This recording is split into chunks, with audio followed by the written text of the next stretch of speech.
So welcome to Thriving on Uncertainty. My name is Morty Levine. I am the president of Jigme Lingpa Center, a nonprofit Buddhist center in San Diego, led by Lama Lanang. All of these presentations in one way or another are related to the mind and meditation and how we can use that to help us be happier. I've taught meditation to over 750,000 people around the world, either in person or through a meditation series called Meditation Pro. And I regard meditation the same way that I view food and air. Practiced martial arts for 40 years. I'm an avid rock climber for about 20 years. And the reason I mention that is both involve a great degree of risk and uncertainty. Uncertainty is known in Buddhism as impermanence. And I can assure you I'm still a student of it. If you want to know more about my background, you can go to mortylevine.com. So we have a picture here of a guy on a slack line, hundreds of feet off the ground, between two mountain ranges. And I like this picture because of the uncertainty involved. I don't know if anyone's ever been on a slack line before. Most people practice this sport or this activity 1 to 2 feet off the ground. So if you fall, there's no big deal. But of course, when you're practicing it, there is some stress because you don't want to fall. And even though you're only 18 inches off the ground, it could be very impermanent. So the slack line is very, very shaky. It's about 1.5 inches to 2 inches wide, kind of like a seatbelt. And you have all your weight on it. You're on 1 or 2 feet. So in this picture, the uncertainty is far greater. There's a lot of movement of the slack line. You can't control every single moment of balance. It's always changing. And the only way you can do it is the only way you can walk across the slack line is if every moment you're focused and relaxed while under stress, while this thing is constantly moving back and forth. So it's really quite beautiful, quite challenging. So what does uncertainty mean? That's my question. What does it mean when someone says life is uncertain? Feel free to type your answers in or take yourself off the microphone and share what you think. What does it mean when someone says life is uncertain? Well, it means you can't rely on anything. Well, what can't you rely on and what can you rely on? Can you rely on family, friends, job, health? Can you even rely on yourself? And don't we change our mind from day to day or moment to moment based on external circumstances? Something changes, the weather changes, or you get a phone call, or something happens outside of your physicality and your mind. And we can change our mind from one moment to the next. And we change our mind from day to day or moment to moment based even on how we feel at any point in time. Even based on misinformation or misunderstanding, we're constantly making assumptions and changing how we feel and changing our mind. So can we even rely on ourselves? So does that mean that nothing can be relied on? That's a little bit scary. So what can you rely on? Well, what about relying on your state of mind? Can you rely on that? I would maintain that with some training, you have the ability to rely on your state of mind. That is the only thing you can control. So if there's 4 people stuck in the elevator and it's stopped between 2 floors, one person might get angry and anxious. Another one has a fear of heights. Another one might say, hey, let's turn this into a game. Let's play charades. One person might lead the others in a sing-along. So it's the same exact identical situation for all 4 people, with different reactions, different states of mind, different abilities in how they can control their states of mind. So when you can control your state of mind, you can rely on it. If you can't control your state of mind, then you can't rely on it. So we have proved there's one more thing we can rely on. One more thing that we can rely on is uncertainty or impermanence. So let's marry these two concepts together. What can we rely on? We can rely on uncertainty or impermanence. Uncertainty is certain. You can rely on it. The only thing we can rely on when we can control it, when it is trained, is our state of mind.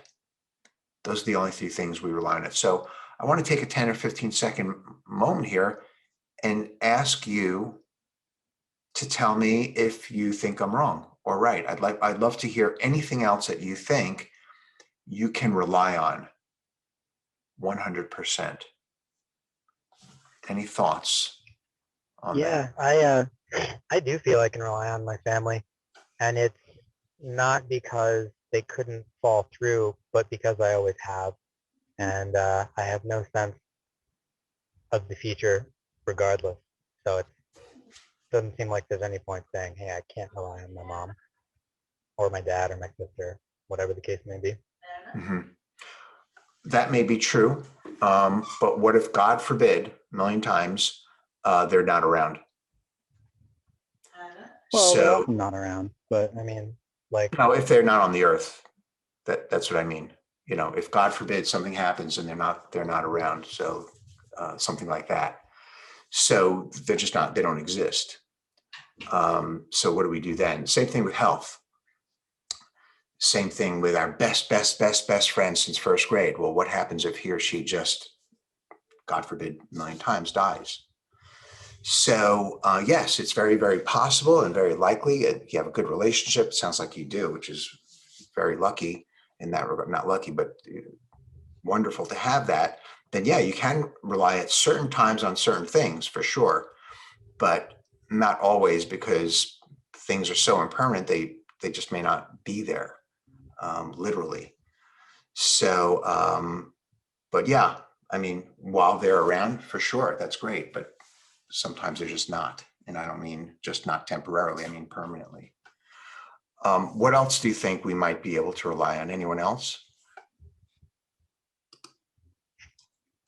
Feel free to jump in, feel free to challenge, no problem.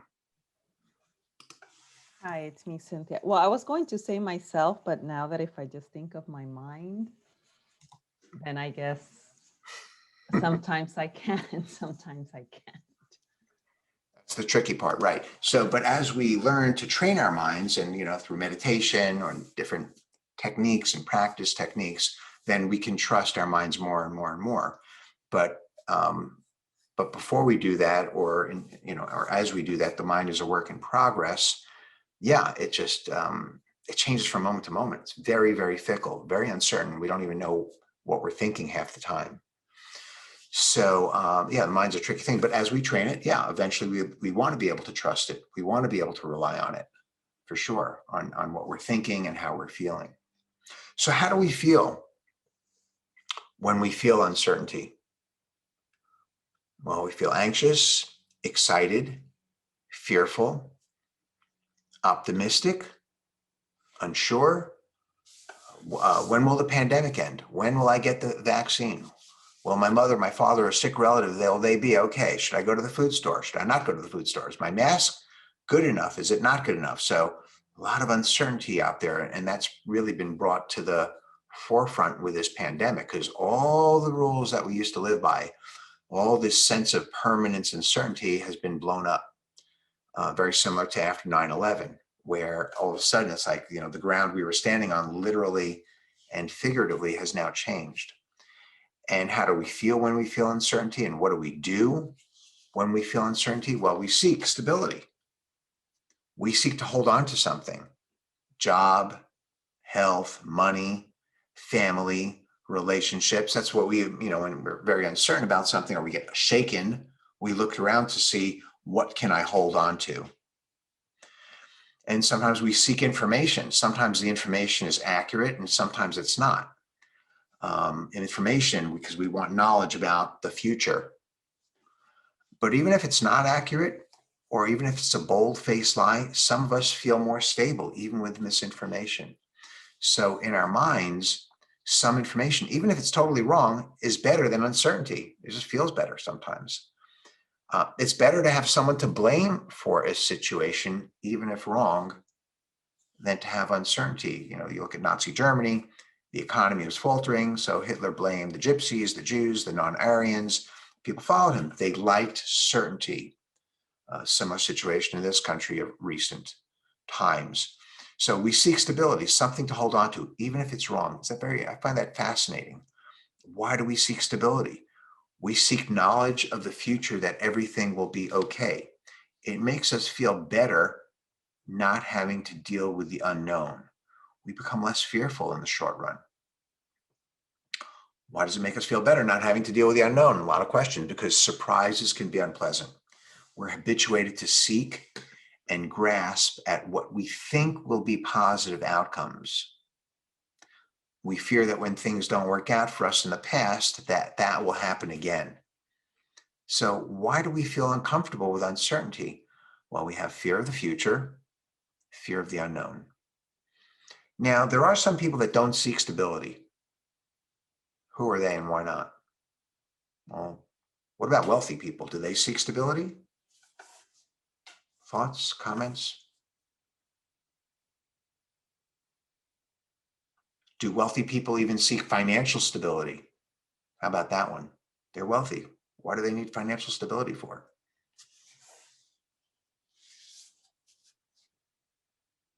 Well, it's kind of a trick question. Most people think, well, yeah, wealthy people probably don't need financial stability. And the unfortunate answer is they do seek stability just like we do, or just like less wealthy people seek stability. And they absolutely do seek financial stability.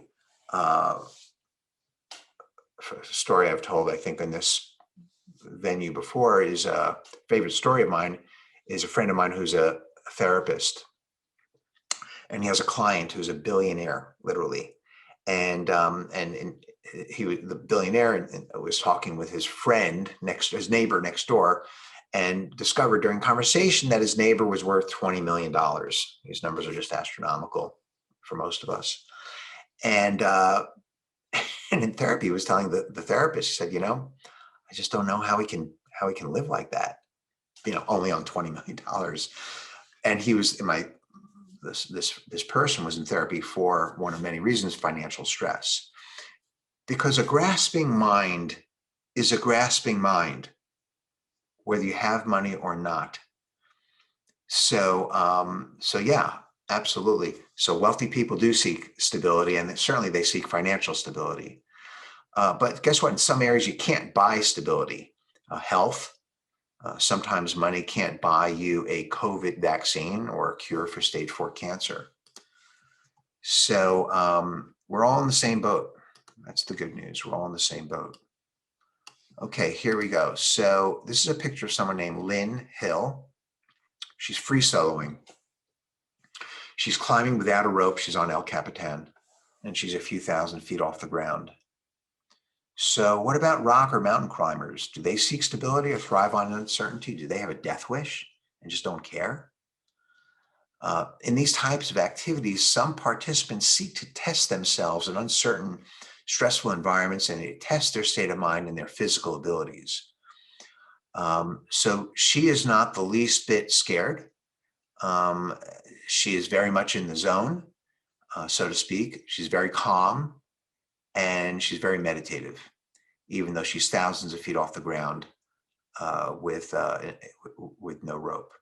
And some Buddhist masters do the same thing. When something happens to them, which on the surface seems bad, they welcome the opportunity to work with it in their minds. There's a story of an enlightened monk named Adhimutta. Adhimutta was captured by bandits, and they told him they were going to kill him. And he showed no sign of fear or terror. And the bandit chief was surprised. And he asked the monk why he did not tremble. Why was he not fearful? And this is how Adhimutta responded. He said, there is no mental pain to one with no expectations. All fears have been transcended by one whose restraints are extinct. It does not occur to me, I was, nor does it occur to me, I will be. Mere formations get destroyed. What is there to lament? It means that everything is impermanent. When one sees with wisdom, this world is like grass and twigs, not finding anything worthwhile to hold on to as mine, one does not grieve. So here's a guy who clearly recognizes the world is uncertain and impermanent, and is like, that's okay, because he's not out there looking around grasping for something. And upon hearing these words, the bandits laid down their swords and let him go. So, great masters live in the moment. They're free from fear. They don't have worries about the future or the past. They're not filled with expectations or hope.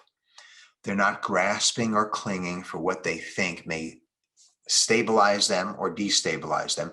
Their minds are ready and prepared for any future. They know their mind. They don't make assumptions or conclusions about the future that send their minds chasing down one road or another.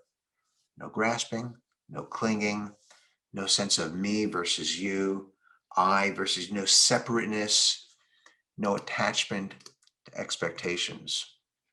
So what is the problem with seeking stability? That sounds like a great idea to me. I think that's the answer. Well, if things are impermanent, then let's just seek stability. What do you think? Any thoughts? Why don't we seek stability? Seems like a good answer to me. Feeling unstable, you seek stability. Any takers? Well, Why value stability over instability? Good question. That's great. Why value it? It seems to make sense to me on the surface. I'm unstable. I don't feel good. Let me seek stability. Kind of makes sense in the short run in my tiny little brain from a logic perspective. But yeah. Well, Yeah. one Hello. step further, why value feeling good over feeling bad? I mean, if circumstances are bad, shouldn't we feel bad? That's a great question. I think another question is, if circumstances are bad and you had the choice between feeling bad and not feeling bad, what would you choose? And then the next question after that is, how do we define what circumstances feeling bad are? So for example, to Adhimutta, when the bandits took him, he wasn't thinking, oh my God, this is bad. This is bad news. This was just another moment in his life. So he didn't even view that as bad. So it's a whole kind of going down a rabbit hole here, but it's good to think about what these words mean and what our options and choices are in how we define what we're going through.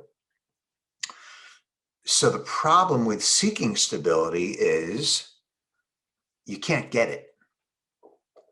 It's like chasing an illusion for stability is like thinking you're seeing an oasis in the desert. There's no water there. It looks like there. So we're chasing stability, and then we lose our job, and then we're unstable, and then we go find another job, and we think we're stable, and then we can relax. And to some degree, of course, that's true. But in the long run, that's not true. We think, oh, we're healthy. We're going to stay healthy the rest of our lives until all of a sudden you're not healthy. So once again, getting back to that sense that the only thing we can rely on is the fact that things are impermanent. And if you think you got something that will stabilize you, you'll only find out it's an illusion, because life is impermanent. So you might get a new job or have your health recover, but nothing is permanent in either of those cases.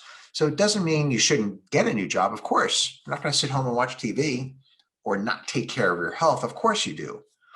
But at least understand and appreciate what you have when you have it, and understand that that may not be the way it is in the next moment, and be okay with both. That would kind of be, I hate to use the word goal, but that would kind of be where we would like to be. So what should we do about it? Well, how do we live in fear of the future or the unknown? Do we avoid fear of the future and fear of the unknown? Who wants to live in fear? No one wants to live in fear. And the answer is, we don't have to live in fear of the unknown. We don't have to. We have the choice. How? What should we do about it? So when we understand impermanence, the realization that everything around us, people, things and situations change, nothing is impermanent. well, then we're not going to be surprised so much. When we immerse ourselves in that mindset through meditation or contemplation, this helps us reduce our grasping to something solid to hold on to. So in meditation, when we observe our thoughts or our breath, and there are very specific meditations for impermanence that we can immerse ourselves in, it's no different than immersing yourself, visualizing yourself hitting a golf ball or shooting a basketball. We are recognizing and understanding, it doesn't happen overnight, over time, that through meditation or contemplation or study, by studying it, that yes, nothing is permanent. And then the third thing is we train ourselves through our behavior and mental modifications over and over and over again. That's exactly what these great masters do. That's what Lynn Hill did up on the rock there. That's what that guy did on the slack line. That's what great Buddhist masters do. That's what Adhimutta did. So more details on these 3 points later. So back to the original questions. What can you rely on? We can rely on impermanence. And when you rely on impermanence, then when things are going bad, you can rely on it that things will change. That's the good news. When things are not feeling good, you can rely that things will change. That includes thoughts. So if I'm feeling a little bit anxious and I think, or some people have panic attacks and they think like, I don't know if anyone's ever a panic attack, but a panic attack feels like it's never going to go away and this is your new life and you're in hell. But as you start to study, meditate, contemplate impermanence, you realize that this is going to pass because everything's impermanent. So what can you rely on? You can rely on impermanence. Can we rely on our state of mind? Initially, we may not be able to. It's an untrained mind. Our mind plays tricks on us. How does our mind trick us? How come we can't rely on it just yet? Well, our thoughts can spiral into the future. We can look at the worst case scenarios when something happens today, or we think something might happen tomorrow. We start placing the wrong emphasis on things. Our mind tends to emphasize and remember the negative versus the positive experience we had. That's actually how we are wired, is to emphasize and remember negative versus positive experiences that we had. And I'll talk about that in a moment. So can we rely on our mind? Well, maybe not in the short, on an untrained mind. Number 2 is we believe illusions are true when they're not. So another favorite story of mine is a monk named Tsoknyi Rinpoche. He was crossing a bridge. The bridge was a glass bridge, and he'd never crossed before. He was with some students of his, and he had a panic attack. He became very anxious. He found himself on his knees, extreme anxiety because he was crossing over a glass bridge. Interestingly enough, my father had a similar experience before I was born. And I remember hearing about it because people have a tremendous fear of heights. So anyway, so Tsoknyi Rinpoche is trying to cross this bridge and his students are there and he finds himself on his knees in a panic attack because it's a glass bridge and he's looking down and he sees the chasm below him. And little by little, he starts to recover and he makes it through. But he coined this phrase, which I love, real, but not true. Real, but not true. What's real? Real is what he's feeling, undoubtedly, but not true, meaning the bridge is safe. Thousands of people cross that bridge every single day without any harm. So real, but not true. So it's in our mind, we have an understanding of something and we panic, but that's not the truth. So can we rely on our untrained mind? And finally, our habitual response. We've habituated ourselves to react: anger, irritation, annoyance, stress, fear, anxiety. We have habituated ourselves to react when we think or anticipate something's going to happen that we may not like. So if you anticipate and you think you're going to lose your job or you're going to experience a breakup in a relationship, and our mind starts going in circles, obsessing about what may or may not happen, this incorrect thinking, because maybe we'll get a better job. Maybe we'll be happier with another boyfriend or girlfriend, husband or wife. Maybe we'll be happier in the next phase of our lives after a breakup. We just don't know. So why we react based on a worst case scenario?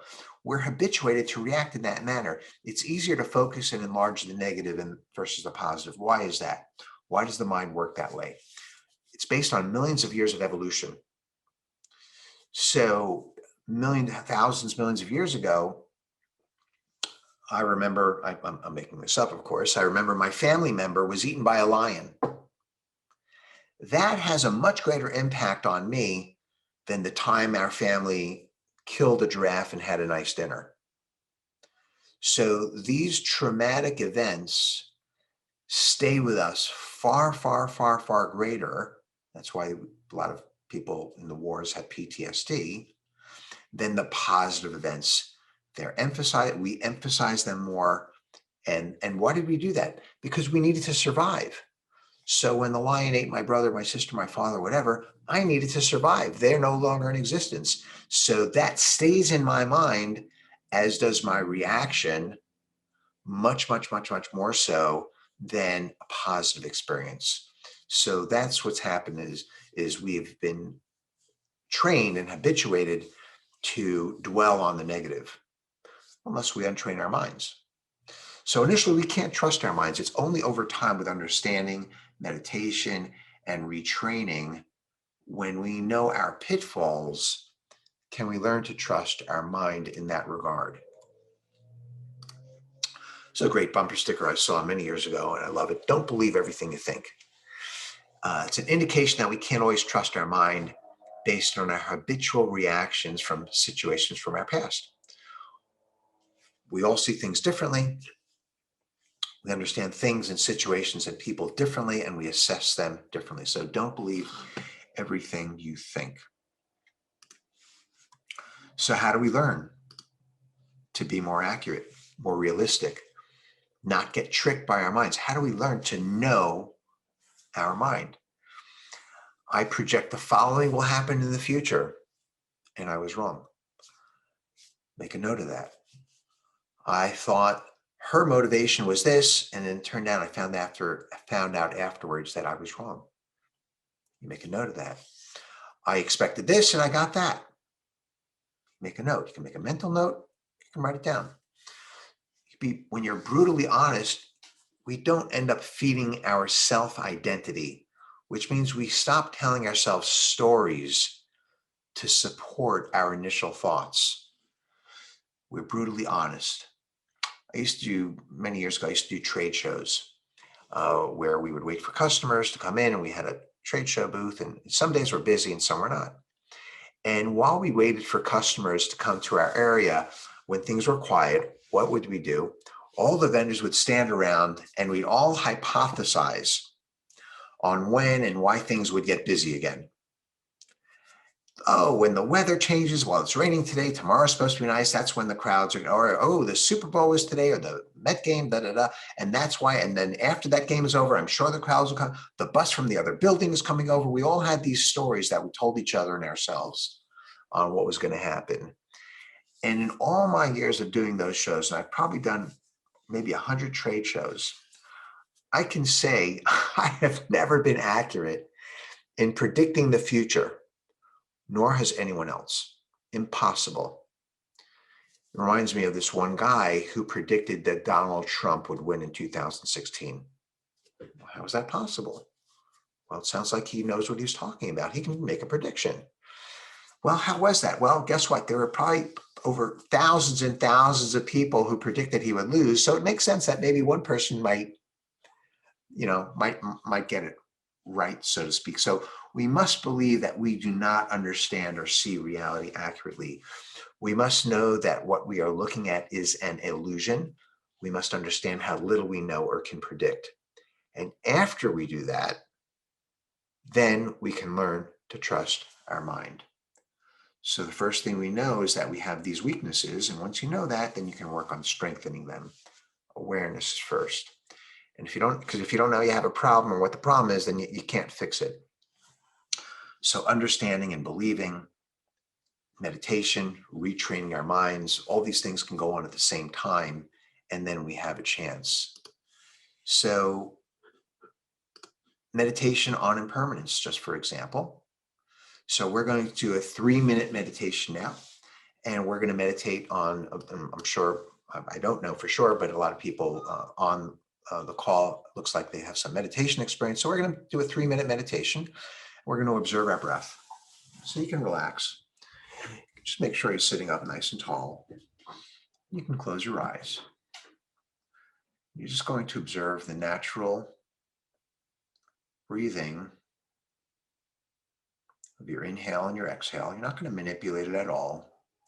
We're just going to be observers. And when thoughts come into your mind, or you get distracted by a thought or some distraction outside of your mind, like a noise, no problem. Just go back to observing any part of your breath you want, whether it's the air coming in and out of the nostrils or your abdomen rising and falling. Just let it be natural and just observe that. I'm going to stop talking and then I'll start again in about 2 or 3 minutes. But just kind of play this game of observing your breath and going back and forth when you get distracted. Back to your breath and just enjoy it.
Okay, you can slowly open your eyes, come back in.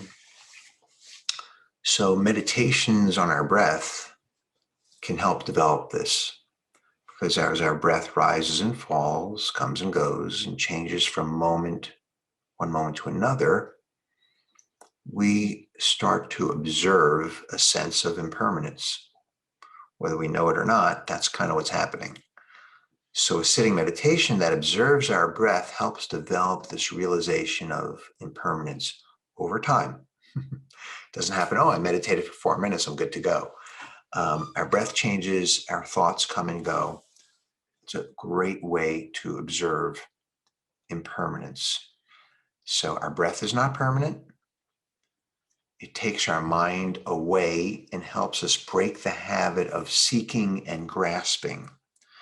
And specifically seeking and grasping for a permanent solution to our perception of a problem. So our breath is not permanent. It takes, and it's uncertain. It takes our mind away, helps us break the habit of seeking and grasping. And it allows us to keep checking into the present moment, which is always changing as well. It's kind of like home base. You can't go wrong. It's a safe place to be, the present moment. So we really have to get used to the concept of impermanence. And you can start to see it when you look around at your life. Start to see it when something good or bad happens. These are labels that we assign things when we don't like something that happens versus when we do like it. And it's very easy to forget when something good happens. We're too busy enjoying it or expecting it or relying on it. Something bad happens, we're too busy reacting and telling ourselves stories in our mind of what should have happened or could have happened. So what examples of uncertainty or impermanence might you start to notice? Well, people, friends, strangers, family members, pets, we start to notice how impermanence is. People get older, they get sick, they change their minds. Even if they love us dearly, that flavor can change as well. They change, we all change. We can look at nature, the weather, climate change. If you watch the news or read the news, things are constantly changing in ways we never, ever could have imagined. Technology, every moment, something new, something different, constant evolution. And then, of course, your mind changes. So everything changes. So we can become students of change and impermanence. We can repeat a mantra, which is a phrase, and that helps us to really understand and believe on a very deep level that everything around us is impermanent. Mantra like, and this too shall change.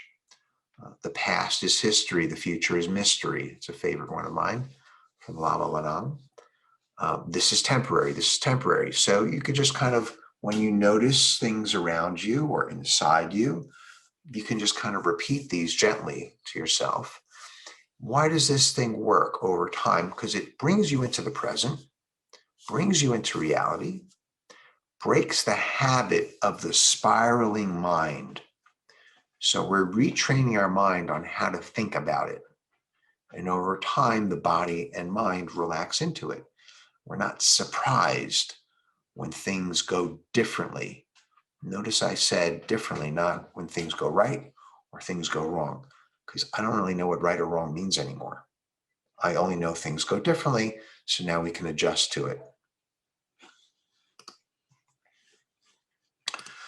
So we can remind ourselves to rely on impermanence the same way we rely on gravity. We don't go to the top of the building and jump thinking we're going to fly. We may want to fly, but we rely on gravity, and we don't do that. So we need to train our minds that impermanence is just as much of a fact as gravity. And then we're not surprised when life changes around us. How else can we get used to impermanence so eventually we can rely on it? Well, so far we've named a few things. We've named, well, let's study it, let's contemplate it, we can meditate, we can recite a phrase or mantra, we can look around us, we can make notes to ourselves, things like that. Well, we can also look to do and try new things. Your mind gets trained to be in new situations and process or navigate them, and start small. So, the pandemic has really put a damper on this kind of thing because a lot of people are staying at home and a lot of children are staying at home. So they get into this very, very narrow mindset, which makes things very difficult psychologically, because when something changes, they're so used to being comfortable. It's like the frog in the frying pan story, where the frog just gets used to being in the frying pan until it gets warmer and warmer and warmer. So as much as possible, we look to do and try new things, and your mind gets trained to be in new situations. So we start small. It could be just new foods, new flavors, new ways to go to work, if you're able to go to work, new clothing you haven't worn in a long time, new people, new TV shows. And although to some degree we have control over these new directions and experiences, because of the nature of impermanence, new experiences will open doors in situations where we don't have control, and we get to learn to deal with it. So at every moment that you can, we always come back to the present moment meditation to observe the present moment. Maybe your eyes are open and you're being in the moment. You don't have to always close your eyes to be in the moment, and you observe it. It helps to train our minds that A, things change, B, it's okay. It feels good. It's calming to be in the present moment. And C, we recognize that we have the ability to control our mind as we come back to the present moment. Here's another tool, having a sense of gratitude. A sense of gratitude reduces the negativity and fear associated with the unknown. Having a sense of gratitude. So every chance you get, without attachment, You have an appreciation for what you have, because one day it might be gone. So we are retraining our mind to see things accurately, not in illusion. So I don't know if anyone knows what cataracts are. You have them in your eyes. I actually have one in one of my eyes, and it blurs your vision. And a cataract is a cloudy area in the lens of the eye that leads to a decrease in vision. And cataracts often develop very slowly and can affect one or both eyes. Symptoms can include faded colors, blurry double vision, halos around light, trouble with bright lights, trouble seeing at night, things like that. You can't really see. So if I look at a beautiful sunrise, or I don't see it the same as most people, or the car, or you're walking across the street, I may not see the car coming to hit me as well as other people. And so am I seeing reality? Not really. I'm seeing it through a blurred lens. So what about how we view ourselves, our identity, our ego, our sense of self, of who we think we are? Is that accurate? Is it an illusion? Is it constantly changing? Well, let's talk about that. How do you view yourself? How do you view yourself? Is that accurate? Is that real? Is that an illusion? Any thoughts? Does yourself exist? Any thoughts, any takers on that?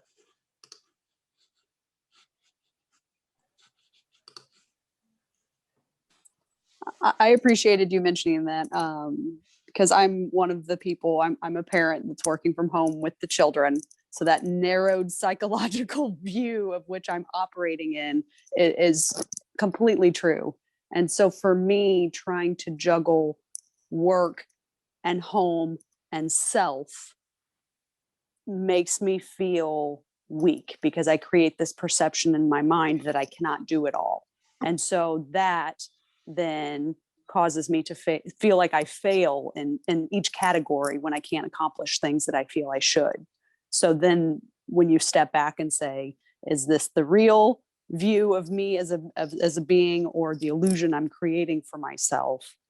Obviously I'm succeeding at my job. My everything in the household is taken care of, and my children are perfectly fine and alive. So everyone is surviving. But your mind plays tricks on you and allows you to think that you're slacking or not being at your prime in each of those hats that you're wearing, if you will. So it is a very interesting way that the mind will play a game on you. Yeah, so you have a lot of requirements. Does that word sound familiar, Brittany? Very familiar. You have Yes. a lot of requirements of yourself and a lot of expectations, and those requirements were developed as from a child all the way through an adult. And those requirements, tell me if this sounds familiar. Yes, you are ringing a bell. Right. Requirements can be conflicting. And I don't even know how to measure some of the requirements that we set for ourselves. And those requirements are how I would define for this conversation our self, or our ego, is we set ourselves up since a child, and we have a view of ourself and an expectation of who we are that can change moment to moment, that can even be in conflict from one day to the other. My son or my wife say, well, yesterday you said this and today you're saying that. It's like, okay, they're right. I'm confused. So the sense of self is an illusion. It's a moving target, and we have created it so that we could survive as a child and be successful as an adult. But it's not always helpful or healthy when we're so tied in and grasping to meeting those requirements. So does your self exist? Can you show it to me? Well, where is it? We're talking about it. We know it exists in some way, but can't find it really. It's always changing. So what do we do when we feel uncertain? We turn to our identity, our sense of self, and we tell ourselves stories about the past or the future, the shoulda, the woulda, shoulda, woulda, coulda stories about how things could have been or will be. We try to support and comfort ourselves with these stories as we search for hope, avoid fear, support our view of the world and ourselves.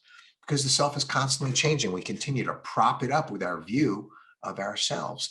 And the more solidly we grasp our identity and hold on to it, the more we're just strengthening an illusion which causes suffering. So when I see that oasis out in the desert of water and I'm thirsty, I want to believe there's water there, and I'm going to go get it. I'm going to march to it, and I'm going to run to it, and I'm going to hold on to that thought in my mind that there's water there, but there's no water there. But it feels good running to it because I think there's water there. So it's an illusion to try to hold on to that sense of self. And in fact, by grasping and holding on to it, only causes us suffering when the future arrives and it conflicts with who we think we are or should be. I have a conflict with someone. We have a difference of opinion. I think they're wrong, and vice versa. When the future arrives, it rarely supports either one of us, although we may try and believe that it does. So by supporting our views of ourselves and the world is like holding on to an illusion or a mirage. It's not there. We just think it is. In Zen, they talk about this concept of having a beginner's mind. A beginner's mind is, I don't know, right? The expert knows this is how you do something. You do this, you do this, you do this, you do this. That's the expert. They've done it thousands of times. A beginner's mind is, I don't know. It could be this. It could also be that. Very open-minded. So we want to get back to that beginner's mind. It sets up, so when we're holding on to this sense of self, it sets us up for continual grasping at ourselves, when in reality it only harms us. So why do we grasp? We've been trained to do so since we were born. It's how we navigate life, by training our sense of self, our identity. But it's really setting us up for failure, because the stories, they're just stories. It's not reality. It's just grasping and hoping. So how do we reduce this? How do we break the habit of reinforcing our identity, of deconstructing our identity so we can see there's nothing there? Or there's something there, but it's always changing. We don't need that fake construct to support ourselves. We're happier by living in the moment, in the present moment, without this fake support of who we think we are and our requirements and our expectations of who we think we are. Well, how do we do that? Guess what? Same way. By studying self, by looking at the stories, by stopping the stories, by going into the moment, the present moment, whether you're meditating or not, by believing, understanding, meditation, retraining. We break the habit of being triggered to react with anger or irritation, which is up to us. We break the habit of telling ourselves stories. It's also up to us. So the best way is through meditation, contemplation, of course, a teacher to lead us through. They see things clearly. They understand impermanence, and they live that way. Some of these great masters, not just in Buddhism, every religion has these great masters. They've reached and attained a certain level where they're truly living in the moment. So here are some of the benefits. So if we're able to thrive on uncertainty, what would the benefits be? So freedom. Well, freedom from what? Freedom to be anyone you want. Freedom not to have expectations and stories. Freedom from the monkey mind. Freedom from fear. No fear. What is there to be afraid of? The unknown? Well, one of my favorite quotes is, there is nothing to fear but fear itself. Okay, for 2 points. Who knows who said that? There is nothing to fear but fear itself. Get special extra credit if you know who said that. Any takers? I have fear to say the wrong answer. I was going to say Theodore Roosevelt. No. So in 1933, we had a president in this country, Franklin Roosevelt, said there's nothing to fear but fear itself. I love that. So what are other benefits? We have confidence. Comes from truly not having illusions and not telling yourself stories. You get more confident.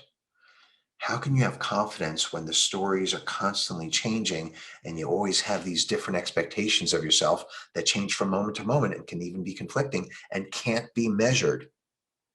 Once you get rid of all that, you have a certain confidence that, hey, yeah, maybe I'm right, maybe I'm wrong, no problem.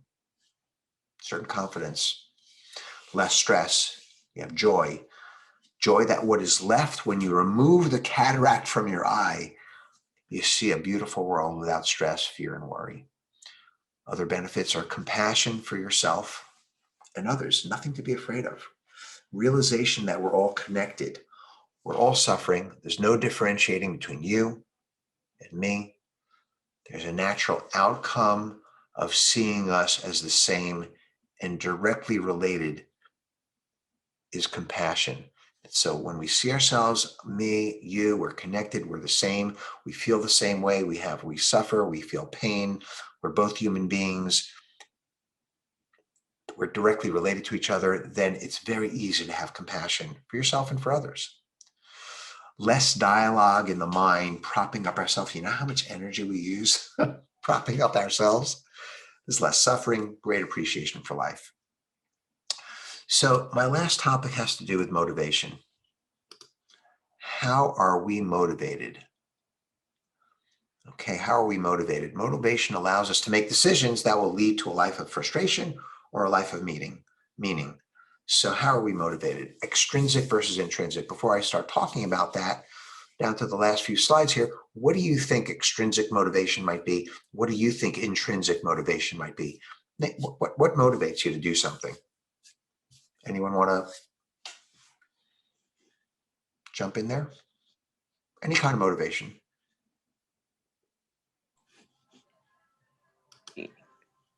Meaning, like extrinsic being like external and then internal, or Yeah, sure. or an example? Or... Yeah. So what's an example of what motivates you? What motivates you to go to work? I guess Make the a fact that I paycheck. have to. I don't know. A paycheck, absolutely. Money motivates for sure. Any what else motivates you? The idea of getting to take a break, a vacation. Vacation. That's right. In the future, things will be better, easier. Going on vacation. I'm motivated to work really hard. I can go on a vacation. Absolutely. Motivated to do the work, to go on vacation. What other motivation? What else motivates you? Can't just be money and vacation. It's got to be other motivations. Well, some people, fame motivates people. Power motivates people. Sex, right? Comfort-based, goal-oriented. These are very goal-oriented motivations. This is extrinsic motivations. A focus on a future event or an achievement. Oh, I'm going to get that award, or I'm going to get that that promotion. So goal-oriented. So the emphasis on this can lead to a life of frustration when we're very, very goal-oriented, because there's a constant chasing of something. And once you get the money, you need more.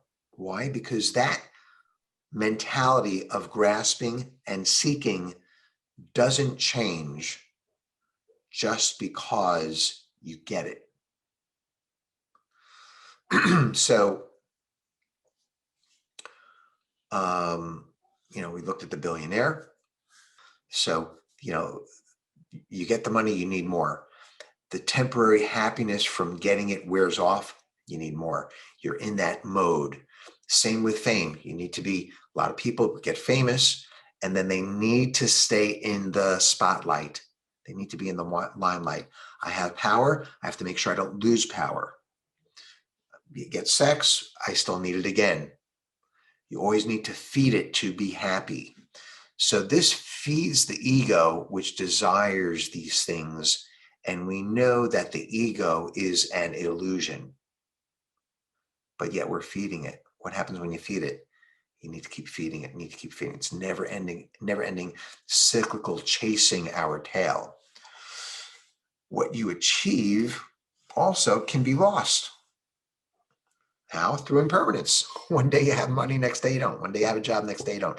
One day you get sex, next day you don't. One day you have a boyfriend, girlfriend, husband, wife, next day you don't. One day, so what you achieve can be lost. So, or it's never enough, or it needs to be renewed with more money, bigger house, car, job, et cetera, et cetera. Okay, let's talk about intrinsic motivation. Intrinsic motivation is learning or experiencing a process, which tends to be stress-based as well. So an activity, going on a trip, playing a sport, creating art, can be very, very process-oriented. You still feel some stress during the process, but we learn about ourselves through the process. The activity, by focusing and being in the moment, doing the activity, deconstructs the ego. Because if you're not feeding the ego, it fades. When you feed the ego, it gets stronger. The activity deconstructs the ego as we face and walk through present moments, stressful experiences, and stay in the moment. What does that mean? We get to focus on the present. We get to motivate ourselves in something that we can truly benefit us, doesn't need to be fed. So we get process oriented. So by focusing on the present, by doing activities which are very present moment oriented, even if they're stressful. I'm not saying you should go out and do slack, go on a slack line or go climbing. But when you go take a walk, when you're in the moment, guess what? You're not feeding the ego. You're not using external motivation. A little external motivation is good. I want to be healthier. Great. But if you grasp onto that being healthier, you're going to be sorry because at some point we do get sick. So we focus on the present. So how we live our lives, what motivates us in our career, choices on what to do in your life. Either type of motivation will involve stress. Just one leads to more stress on a cyclical, regular basis. One leads to less stress. Because Lynn Hill on that mountain, she's not stressed at all. I know that from personal experience. Stress is not the enemy. What is the enemy? The enemy is how we approach our lives. The enemy is how we grasp, how we cling, how we motivate ourselves. Do we motivate ourselves towards comfort, or do we motivate ourselves towards learning and experience? We motivate ourselves towards money, future events happening, fame, sex, power, comfort-based things, then we're setting ourselves up for stress. Now, of course, I'm not talking in an extreme case here, because little motivation, you need a little motivation. We set ourselves some goals. Of course we do. Absolutely. But that's not where the focus is. The focus is to motivate ourselves towards learning and experience. And what evolved people do, people who wish to grow and not be a victim of life's triggers, they're very process oriented.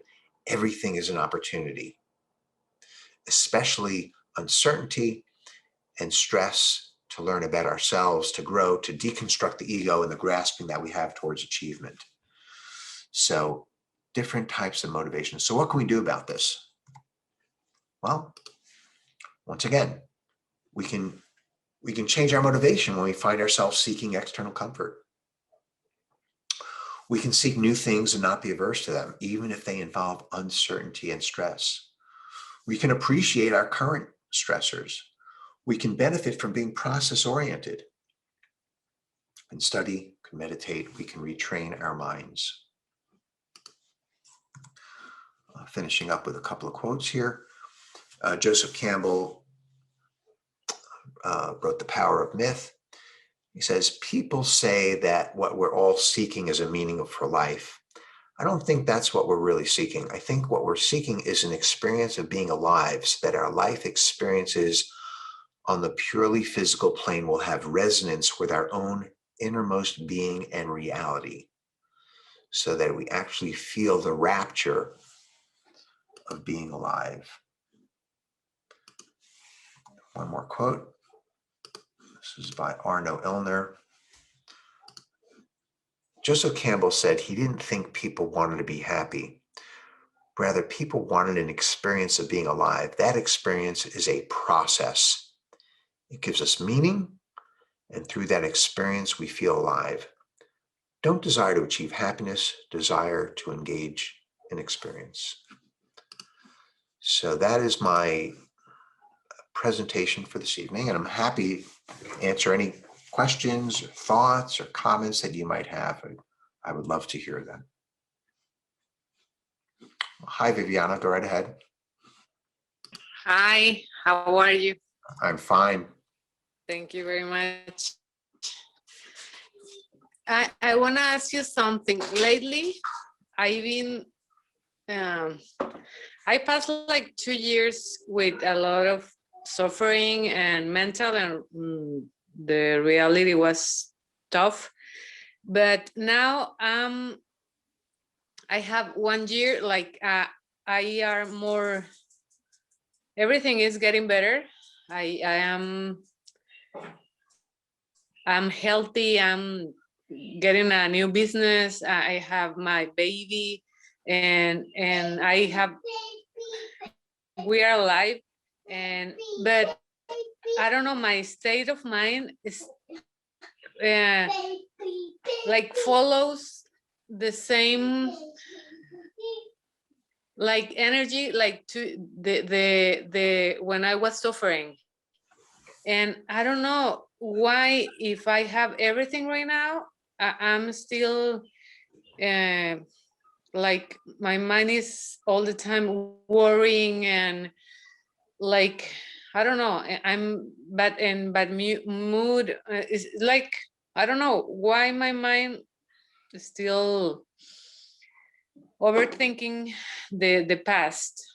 Once, and I wake up and I listen my mind fighting something that finished 1 year ago. So I was like, for God's sakes, yeah, please. I need peace, you know, and I don't have the problem, but my mind stay focused and create problems. So I have a beautiful daughter, and I have a beautiful restaurant who is pretty healthy. So I have everything right now, you know, I have abundance, I have everything, but my mind is searching for problems like every morning and every night. It's like, oh, I know. Thank you for listening to me. Oh, well, you and I were in the same boat. Okay, that's the good news is, and you know, we're in the same boat in the sense that it's really kind of what I was saying earlier is the mind is very hold on to negativity. Why? That situation was so unpleasant that you had to live through. It's a little bit of a form of PTSD. Do you know what PTSD is? When people go to war and they come back thousands of miles away, the war is over. They're home, the safety of their family and life in whatever country they live in. But in their mind, they're looking to protect themselves, and they're looking out, where's it going to come from? Is that going to come back? So we have habituated ourselves to focus and to protect ourselves against that bad experience that you had. That's gone. It's ancient history, right? So how do we undo that? How do we stop from that kind of stuff here? And for me, sometimes I wake up in the morning and I know exactly what you're talking about, because I have that experience too. I have to stop myself and say, well, wait a second. That's not happening now. That's not happening now. And then, you know, I'll share with you personally, and then I'll meditate for an hour and do yoga, and 2 hours later, and I'm feeling normal. It took me 2 hours, you know. So, but I feel a lot better today than I felt a year ago, and I feel a lot better a year ago than I felt 5 years ago, and 10 years ago, and 20 years ago, et cetera, et cetera. So it just takes an incredible amount of time and training to, you know, peel away all these onions, peel away the onion and all this stuff that we've picked up that we're holding on to. Very much like people that go to war and then come back, and in their mind, they can't get rid of it. They have to really work very hard in understanding that, hey, I'm not at war anymore. And then you balance that with the fact that, well, but things are still impermanent. So I guess it's possible that things might go bad again. And that's where the fear is. I'm fearful that things may happen badly for me. So that's why we have to kind of at one time recognize that not happening now. Number two is real but not true from Tsokmi Rinpoche. What I'm feeling is real, but it's not true. Real but not But true. it's not, yeah. And then little by little through meditation, contemplation, study, mantras. It's a lot of work. It's a lot of work. But it works. It works. So I wish you a lot of luck, not luck. I wish you well, because you're on a good path. Clearly, you're on a great path. But it takes time. It takes time to do that. But it's absolutely doable, because you don't have to live like this. I know that. And it's going to pass. This will pass. But we have to train the mind. So good. Thank you, Viviana. Thank you very much. Yeah. Any other thoughts, questions, comments? In line with that response, I wrote down a few areas that I'm calling my homework, or the advice that you gave to us. And that was stopping yourself when you find your mind saying negative things, or starting to tell yourself stories. Like, take mental note of when you are doing this and be cognizant of it, and see how often you do it throughout the day, and what's triggering you to do it, to try to be mindful of that. And then at the same time, not setting up those expectations, presetting those expectations for events you may be walking into in the day-to-day life, and building in those assumptions or conclusions that may come with that. Yes. So I wanted to thank you for saying those things, not directly as homework, but those are ways to help succeed as I continue this journey. So thank you for those pointers. Great, absolutely. And I'm bringing up one of my favorite charts. I don't know if you can see it. This is a bar chart. So Viviana or Cynthia, can you see this chart? You guys can see this or no? Yes, we can see it. Okay. So the left is it's a bar chart, and the left one says all the things we worry about. And then the right one says, which is very, very tiny, all the things we worry about that actually happen. That's what's going on, is we worry about this, that. But what actually happens is teeny, teeny, tiny. So it's good to kind of have this in your mind. And I think, like Brittany said, you got to stop.